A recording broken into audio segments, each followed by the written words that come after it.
Yes. तो students, आज हम डिस्कस करेंगे ऑर्गेनिक केमिस्ट्री। नेक्स्ट लेक्चर है आपका, ये थर्ड लेक्चर। ऑर्गेनिक केमिस्ट्री के ऊपर हम लोग इसे कुछ इंपॉर्टेंट क्वेश्चंस डिस्कस करने वाले हैं, ठीक है। तो now this is the question. तो अपन चलते हैं बच्चों फर्स्ट क्वेश्चन के ऊपर। यस, फर्स्ट क्वेश्चन है कि एन इलेक्ट्रोफाइल रिएजेंट इज।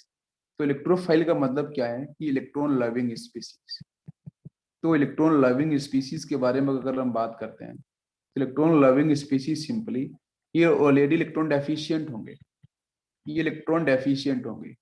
अब इलेक्ट्रॉन डेफिशिएंट है तो इसका मतलब ये क्लियर होगा यहाँ से कि जो इसका ए ऑप्शन है it is correct option.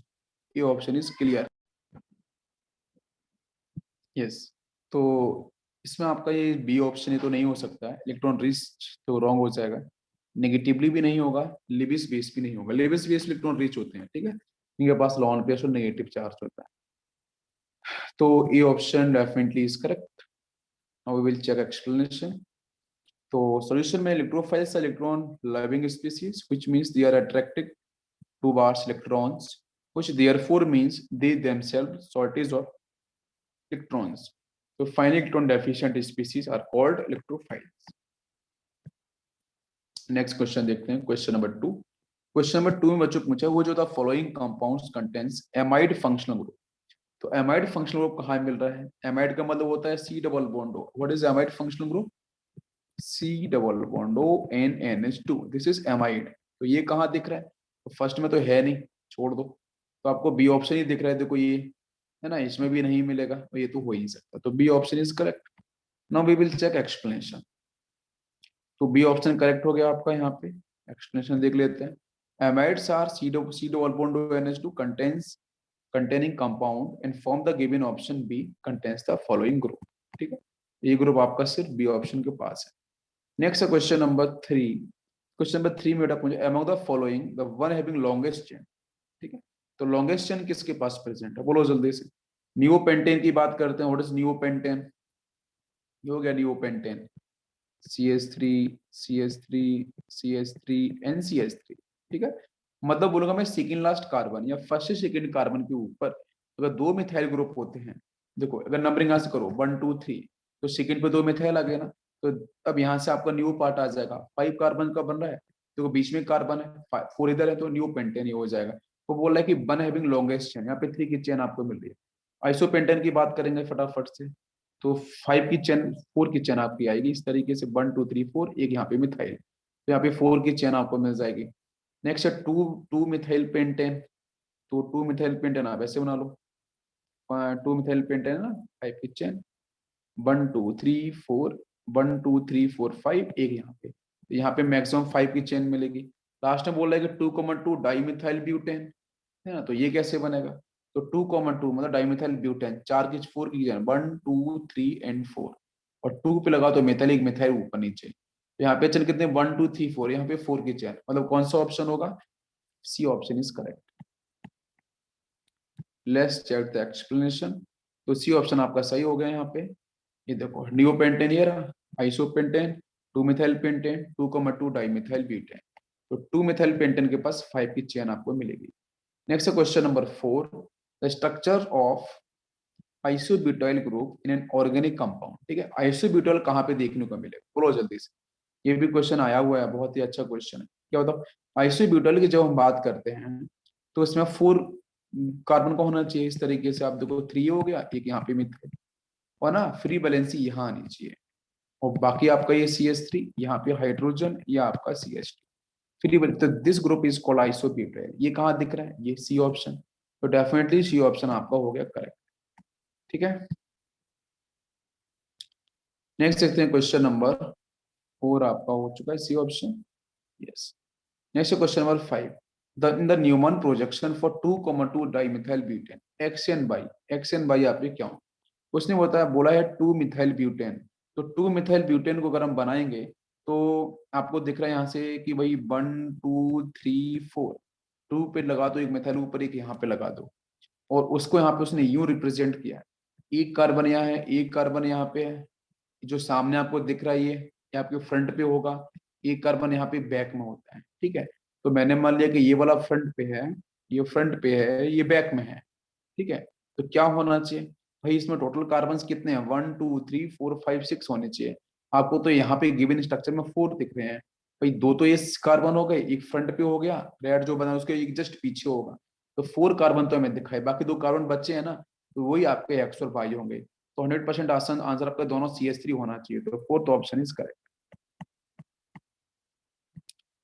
Yes, तो एक बार इसका हम एक्सप्लेनेशन देख लेते हैं फोर्थ का, ध्यान दो। बोला कि now in the Newman projection Y is attached to second carbon atom dimethyl group, hence Y is the first carbon of chain, that is CH3 and X represented by fourth, तो अब वो भी आपका CH3।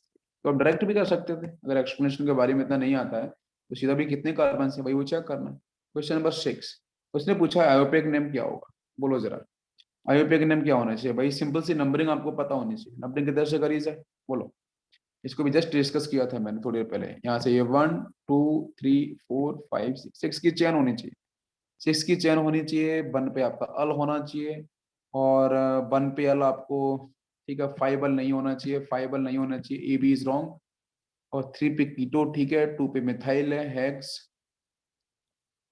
एंड 4 पे ENE है, यहाँ पे mistake है, ये 5 यहाँ पे एक अंतर होना चाहिए, तो आपके इसलिए D option is correct. Numbering देख लो 1 2 3, 1 1 2 3, यहाँ थोड़ा सा एरर है बेटा, यहाँ पे ठीक है, 3 पे कीटो हो गया, डन, 2 पे आपका एक मिथाइल लगा हो गया, ठीक है, हेक्स, और 4 पे आपका ये नहीं हो गया, ठीक है, और एल्डिहाइड 1 पे, ठीक है, तो D option is correct, D option 100% correct होगा। नेक्स्ट देखते हैं क्वेश्चन नंबर 7। 7 बेटा पूछा है the correct statement regarding electrophile is, है ना, इलेक्ट्रोफाइल्स के रिस्पेक्ट में, पहला electrophile is negatively charge species, नहीं, ये तो बेटा पॉजिटिव चार्ज होगा, deficient. Electrophiles are generally neutral species and can form a bond by accepting pairs of electron, by accept नहीं करते हैं, ठीक है, एक सेकेंड, आप इलेक्ट्रोफाइल डेफिशिएंट ही होंगे, तो न्यूट्रल स्पीसीज, हाँ न्यूट्रल तो हो सकते हैं, न्यूट्रल इलेक्ट्रोफाइल्स बहुत सारे हैं, आपकी बोन फैमिली वाले हो सकते हैं, can form bond by accepting pairs of electrons from A nucleophiles, तो न्यूक्लियोफाइल से वो बना सकता है, ठीक है, हो सकता है, एक बार ये देखेंगे अपन, इससे और मोर एक्यूरेट क्या हो, electrophiles can either B neutral और पॉजिटिवली चार्ज, ये मोर एक्यूरेट है, तो न्यूट्रल भी होते हैं और पॉजिटिव चार्ज वाले भी होते हैं, ये बिल्कुल सही है, C option. Electrophiles generally negative नहीं, तो सी ऑप्शन आपका पूरी तरीके से सही होगा, मोर एक्यूरेट आपको सर्च करना है, अगर मल्टीपल चॉइस होता है फिर BC इज करेक्ट।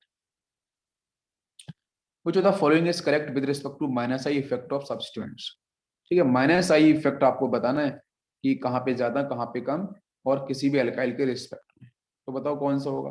तो आपको जो इलेक्ट्रॉन विड्रॉइंग ग्रुप है ना, इलेक्ट्रॉन विड्रॉइंग ग्रुप का जो कंप्लीट ऑर्डर है वो मैं आपको दिखाता हूँ, अभी समझ में आ जाएगा वहां से, तो इसका सही ऑप्शन ये आना चाहिए, फ्लोरीन सबसे अधिक होगा, एल्काइल पार्ट्स इलेक्ट्रॉन विड्रॉ करेगा, OR देन आपका अमाइन।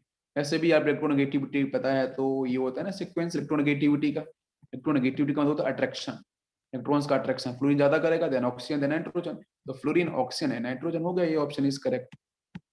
एक बार अपन इसका एक्सप्लेनेशन समझ लेते हैं, क्या है, देखो ये रहा इलेक्ट्रॉन, देखो डिक्रीजिंग ऑर्डर ऑफ माइनस आई, ये रहा इलेक्ट्रॉन विड्रॉइंग ग्रुप का ये ऑर्डर है ना, नाइट्रोसाइनाइड फ्लोरीन कार्बोक्सिलिक, देन आपका यहाँ पे कीटोन, देन क्लोरीन आयोडीन, आपका यहाँ पे हाइड्रोक्सी